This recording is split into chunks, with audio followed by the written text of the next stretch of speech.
live, young man. I'm Chris Saxman here, Virginia Free. Joining me this afternoon is Christian Watson, who is a student at Mercer University down in Georgia. He's a philosophy major, and he has taken it upon himself, and I congratulate you to have your voice heard. Live, young man. I'm Chris Saxman here, Virginia Free. Joining me this afternoon. I gotta get used to doing that. Such a rookie at this. You're like the pro. You got your own YouTube channel, and you're podcasting, and you're getting out there. You're jazzed up. You know, I'm doing you're on my show. And you're in Georgia. Christian Watson, tell us about your op-ed that ran in Inside Sources. And I don't think you're taking on the Congressional Black Caucus, or are you? What's your point? What are you trying to get at? What are you trying to do, Christian? Absolutely, I'm taking them on, and I'm happy to take them on because the Congressional Black Caucus, again, has been a mainstay in American politics for decades. When anyone thinks of Black legislators in Congress, I doubt that they don't think of the Congressional Black Caucus. They basically are at the forefront of everything that is so-called a Black issue. But the problem is, I think that the Congressional Black Caucus's premise, which is basically to represent Black Americans and fight for Black issues, is really a contradiction, and it's incorrect because there is no Black issue, at least not in America, not in non-Bay America. There are human issues, and human issues, as is the human condition, are generally universal. And in a political context like America's, I think that's also even more the case because you can quantify it. So, for example, the Congressional Black Caucus deems itself fighting for Black issues on the matter of criminal justice reform, when in all reality, everyone feels the bitter sting of injustice coming from the halls of prosecutors and from the batons of police officers. Everyone can feel that in many cases. The Congressional Black Caucus deems itself fighting for Black issues when it comes to, let's say, voting rights, which is really a sort of euphemism for not wanting to treat voting in a manner that is conducive to it being secure and legitimate. And a lot of African Americans, in contrary to the idea of quote unquote voting rights, actually want there to be voter ID laws for people. And actually many of them have access to various forms of government identification that would constitute as voting IDs. But all of these things are phrased as Black issues to give them this sort of emotional resonance that puts them at a level of significance that if you challenge them, you're actually challenging the existence and the condition of Black Americans. You're actually threatening their well-being. And we have to separate our political conversation, our political being, from who we are as personal, private individuals. The problem in this nation is that the political and the personal are not separate. They are intertwined, and they are intertwined in a very bad way, in a way that has gotten almost every single person and their mother involved in the political process, which was a prospect the founders didn't want, and a prospect which the first principles of the United States don't afford. Yet, the United States government has been twisted and contorted towards this end, and now we see the effects of it. Okay. Now, I guess the pushback from Congressional Black Caucus members or civil rights establishment, if you will, because you're in Georgia. I mean, you were in the maelstrom last year. Is that they're really trying to solve systemic problems, or these issues disproportionately impact the Black community? Speak to that, Christian Watson. Well, when you say something disproportionately impacts something, when they say something disproportionately impacts something, what they mean is that it is intentionally harming that group or category. Because for the modern day conception of what's racist and what's not racist, which is really what they're using when they say disproportionately affects African Americans, racism is not simply a matter of ideology. It's primarily a matter of impact. This is the point that Ibn Max Kendi made in his book, How to Be an Anti-Racist, when he said that Reagan's welfare policies were bad, not because they were intent on being racist, but because the cuts happened to impact Black Americans more than white Americans, even though the impact, in my opinion, was negligible because white Americans were affected as well. But anyway, according to Kendi, that is a racist policy because it harms Black Americans. So in all reality, just because something disproportionately impacts certain people does not necessarily mean that policy is racist or that policy is itself harmful. For example, if you like contextualize impact in Appalachia, drug abuse disproportionately impacts white Americans. Right. Does that mean that there is some sort of systemic policy being pushed against them? Does that mean there's some sort of racism? No, of course not. It simply means that in that area, there's a higher kind of population of a certain kind of person. And so necessarily they interact with more kinds of issues. So the issue is not, okay, who does this impact? The issue should be, yeah. Sorry, go on. I think you're getting at intentionality. Yes, exactly. Absolutely. The intent is not to injure, but just due to the disparate distribution of people in certain policy areas, you're going to have an impact. I mean, the one that's always used is the NBA because it is, I don't say disproportionately black, but let's be honest, there's a lot more blacks in the NBA than there are in Major League Baseball. Yep. So if you said we want to have diversity, equity, and inclusion in the NBA, there'd be hue and cry because it's a meritocracy of the highest order here. But when we're talking about broad public policy, it's very different. And yes. I think what historically we can't. I think you can make a case that there's a difference between intentionality today versus intentionality in the 1950s and the 1940s. And sure. I think that's a distinction that has to be made in much of this discussion because I think we get to a point in our country where we say, we're just not who we were. We still can do better, but let's stop calling everything racist to make a point. Is that a fair summation? Yes. Okay. Yes. If we're going to honestly interact with the nature, with any political issue, we must understand the nature of those political issues. I mean, this is something that many of the founders understood. If you're going to interact with considerations of politics, you have to understand the nature of people who participate in politics. And fundamentally, those are human beings. So we have to understand human nature to interact with politics. This is why the idea of the laws of nature, nature's God, is so prominent in the Declaration of Independence, and the idea of natural rights, natural law are also prominent in the moral calculus of the founders, because they understood that if you're going to understand these sort of policy issues, you must understand those who are impacted by them. So I just say, look at the nature of these policy issues. Let the impacts sit aside and look at the nature of these issues. The nature of these issues is very simple. For example, voting rights. It is not intended to restrict people who can legitimately vote in the United States from voting simply by saying you have to have some kind of government ID, many of which you can get for free, many of which you'll have to pay for, anything like that. There's basically really very little barriers in many places to any person getting a government ID. I think they could even be mailed to you. But the critical race theorists or the anti-racists would say, well, hold on, that law might impact African Americans disproportionately, which I think it's a little bit dishonest because, again, African Americans have access to those resources, but might say, well, it does that, therefore it's racist and bad.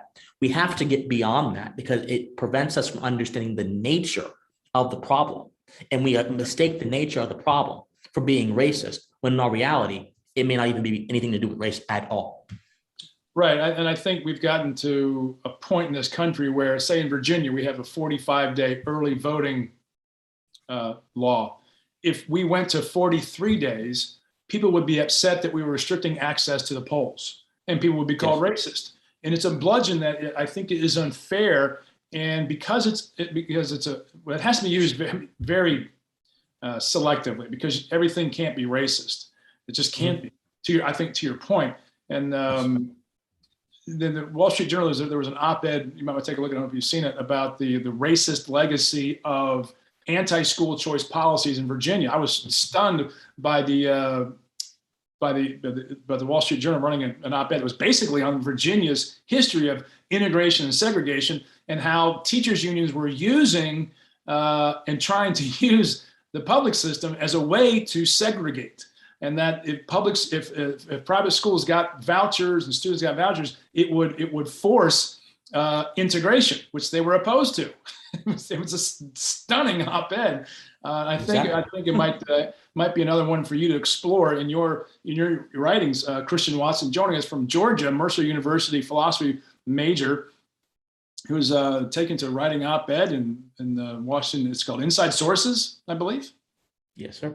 Okay, I'll find that and put it in the comments section so people can see it and direct them to your YouTube page. What's the reaction been to your op-ed so far? Well, so far, I mean, the reaction has been a little bit slow, but so far, I mean, I've been on a few other radio shows about it, and people were seeing what I'm saying. People were seeing, yeah, the CBC does have this sort of wrong idea of what it means to have like a black issue or what have you. The CBC does have this sort of exclusive idea of what it means to be authentically black, which is why, and I mentioned this in the piece, they've excluded Byron Donalds, who is a black congressman, Republican black congressman. They've excluded him from their ranks because, again, he's not sufficiently, I guess, authentically politically black enough. So you can't. You also can't. Scott and Burgess Owens, are they? Exactly. I bet they're also excluded as well. So ultimately, so it's a Congressional Democratic Black Caucus, is what you're saying. They should change their name. Yes, essentially. I don't know if Scott's in the caucus. I would bet not. I'm not sure, but I would really bet not. But I bet at least in some way they are excluded because ultimately it is a caucus that is a majority Democrat. Sure. Ultimately, it just is, and they have vast majority. Right, so, and a lot of their. So do you visit yourself running for office one day? Oh no. I think political commentary is where political commentary is where I belong. Oh, okay. Yes. You're gonna be in the public domain, but not as an elected official. You're gonna be commenting. Who's your favorite commentator? Who's your favorite commentator these days? Oh, Mark Levin. Mark Levin. Okay. Mark Levin. Yes, he's. Okay. Oh yeah, he's not a lot of people that people from my generation listen to. People from my generation listen to people like Ben Shapiro or Steven Crowder or Candace Owens, and those individuals. I mean, I have varying different opinions of them, but like Mark Levin, he's my favorite. He has a lot of passion, a lot of fire. I think he's smart. I think that he understands philosophy, and so I like him a lot. Okay. Favorite politicians? Who do you look at in the conservative world and libertarian world is like that's the one I really like, or she's got it going on. Mike Lee is very good. Okay. He really understands the value of human liberty, which is very rare for politicians these days. Rand Paul is very good. I've had different fluctuating opinions of him over time, but I respect his father a lot, and I also respect a lot of what he's tried to do as well. Tim Scott's good on some issues. I respect Tim Scott. I respect Tim Scott's criminal justice reform initiative. He is desperately trying to reform the justice system, and has just been stonewalled time and time again by the Democratic Party, which is a shame in and of itself. Thomas Massie, I like Thomas Massie a lot. I liked Justin Amash a lot as well before he left office. So you're definitely of the libertarian conservative bent. Fair to say? Most certainly, yes. What Republicans don't you like? You say, "Oh, that's the wrong direction." Oh, I can't say that. Commentator, you're not running for office. I mean, this is the time to make your play. I mean, who needs a good finger waggle? Who needs a good finger waggle? Let's just put it that way. I think a vast majority of politicians, both Democrat and Republican, don't understand America's foundations and don't really care to preserve them. They care to preserve their own arbitrary gain. And they care to preserve the system when the system these days has deviated far away from what the founders intended it to be. Okay. So a lot of politicians are like that, and I don't like that in anyone. Okay, you didn't answer the question though. Very wisely. What Donald Trump, let's throw him up on the table. What do you think of him? Should he run for president again? Would you support him? Well, I think there were good aspects of Donald Trump, and there were aspects that could have been worked on. Ultimately, I think I would have preferred him over what we have right now, if you had to give me a choice. But there are aspects that I like and I don't like. Okay, so you're libertarian-minded or libertarian conservative. Yeah. Philosophy major, obviously reading a fair bit at Mercer University. Go Bears! What authors stand out to you? Which one do you kind of go, see, I told you, this is one's got it right? So anyone in the natural law tradition, which is actually pretty extensive. A lot of folks think it just begins with Locke. Locke comes at the end of it. So there is a guy called Hugo Grotius, who actually inspired Locke. Locke read him along with his contemporaries. And he wrote a book called They are Pacis, which is, I'm not saying it right, I'm butchering it terribly, but it's English. It's called On the Law of War and Peace, or the Rights of War and Peace, where he basically talks about natural law, natural rights, the foundations of human society. Locke takes that and integrates it into his state of nature theory. So Locke got it right. Grotius got it right. I think there's a contemporary philosopher called Robert Nozick from the 70s. He got it right, I think. And then there are other philosophers that I can see their points, and I'm okay with them sometimes. Like Kierkegaard, I think Kierkegaard, it has some very interesting points to make about the human condition and suffering in life. But then there are other philosophers that I just can't see. How about Roger Scruton? Roger Scruton was a very smart man. Now I didn't agree with him on everything. He has a very prudish attitude towards music, one that I do not share. But he was genuinely perhaps one of the most honest and classically educated contemporary philosophers of the past half century and of this century before he passed. He was truly brilliant. He wrote Fools, Frauds, and Firebrands back in the 80s, and talking about the New Left, and that basically cost him his career, but it gained him, I think, a seat in the tradition of truth-telling that belongs to everyone from Socrates, Jesus Christ, to whoever else has stood up to buck the wrong consensus.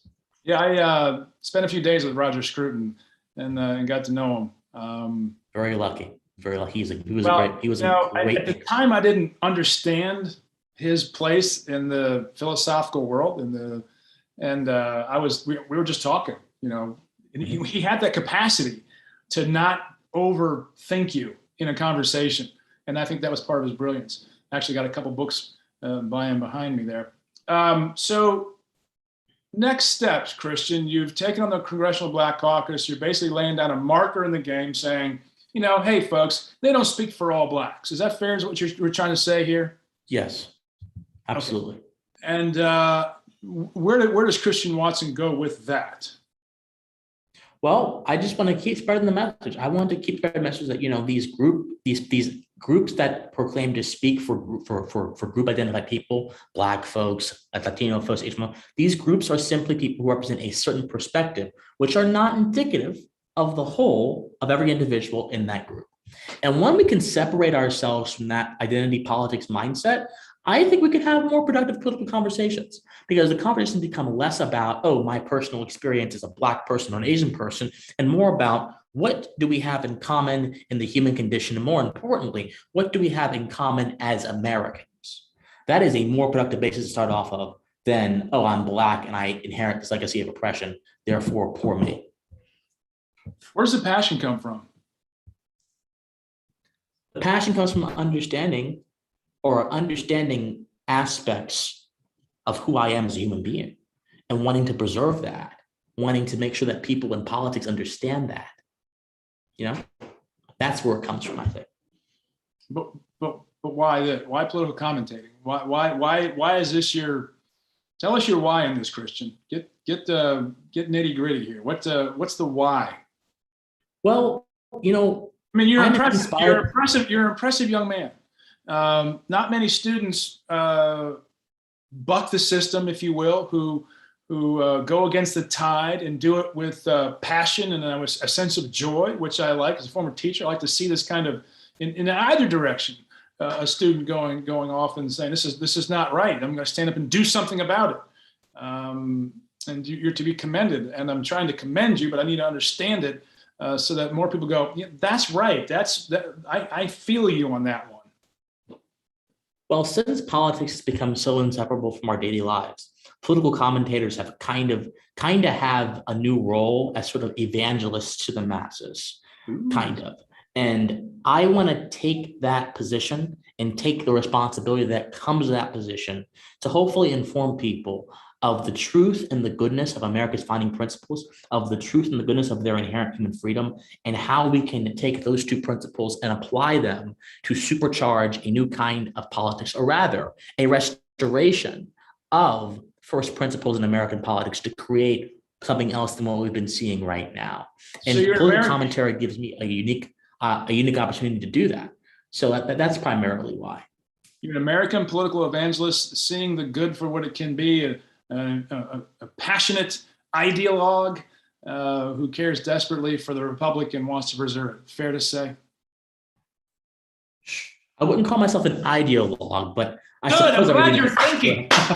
This kid is thinking. You didn't let yourself go there. That is impressive. Yeah, I That's wouldn't call myself an impressive. ideologue. No, but that's impressive. You didn't take all the praise and go, yeah, I guess I am. No, you said yes, but no. That's an impressive ability, and you should be commended for that because your mental dexterity, your ability to think laterally in the moment.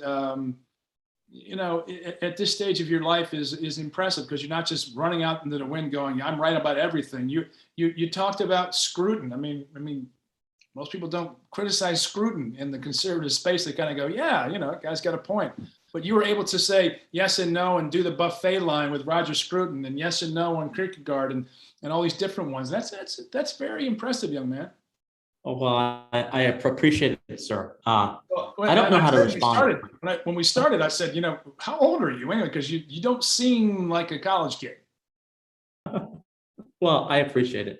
Look, my entire journey has been about taking the good and bad from every thinker and trying to use that to sort of find the best idea of the truth that in my lifetime I can find, because I have not even began to touch the surface of what the truth might actually be. Many people don't even touch that for the rest of their lives. I would hope at your age you haven't figured out the truth yet, and if you do, let me know because I still haven't figured out the 56. I got a son studying philosophy at Randolph-Macon College, and I'm sure you guys would go well into the night talking about many of these issues. And yeah, absolutely, yeah. I've not even touched the surface. But it was Herbert Spencer who said in the beginning of one of my favorite books, First Principles. He said, "There is an iota of goodness in all things evil, and there is an iota of truth in all things wrong." I think that's what he said, word for word, almost. That's what I embrace because he used that to kind of bridge the gap between what he called science and religion, because he examined how historically they have been ostensibly like opposing forces. He's like, well, no. There is something you can gain from looking at every single thing. That's the principle that I like to embrace when I'm doing intellectual work. Okay. And you said commentators, principally Mark Levin is a television. How about in writing? What conservative or libertarian writers do you like? I think he was the editor of National Review, Charles C.W. Cook. I think Charles Cook he's a pretty smart man. I forgot what his name was. His name starts like Andrew something, but he's the sort of Scottish writer. And he does, I'm blanking right now, but he does really well. Well, it's Sullivan. Yep, Sullivan. Yep. He does very well. He does. I respect Andrew Sullivan.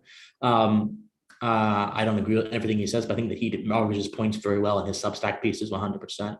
Okay. Who else? George Will. George Will is phenomenal. George Will is truly phenomenal. The amount of classical references and the extensive reasoning he uses. George Will is absolutely phenomenal, without a shadow of a doubt. He's probably my favorite columnist, 100%. He's been on a roll lately too. He's been writing some really good stuff. But oh yeah. Christian Watson, love to have you back on here and catch up to more of your writing and your appearances and all that you're doing to shake up the world for the Congressional Black Caucus. Fighting a good fight. Well, I appreciate it. And I think for good reason too. I mean, it's a conversation this country is long overdue in having. Unfortunately, I think it's one of those conversations within the Black community that has to be had because whenever frankly, whites try to weigh in on these things, we get you don't know what you're talking about. You don't know the Black experience, and I can cite you chapter and verse of what we experience in our family and relate it to you. But at the end of the day, I think there's some validity that this is a conversation for Blacks to have. What do you think?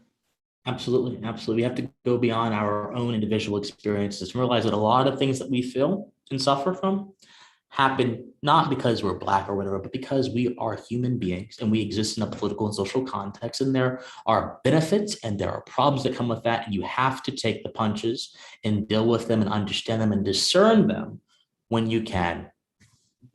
Okay, Christian Watson, it's been a pleasure. I didn't know what to expect when you came on here. I'm really impressed. I think you got a bright future, and I hope you will pursue it as a conservative, gently. Well, I appreciate it. Thank you so Prudently, much. prudently, I appreciate wisely. it. All I right, appreciate it. Thank you so much. I appreciate it.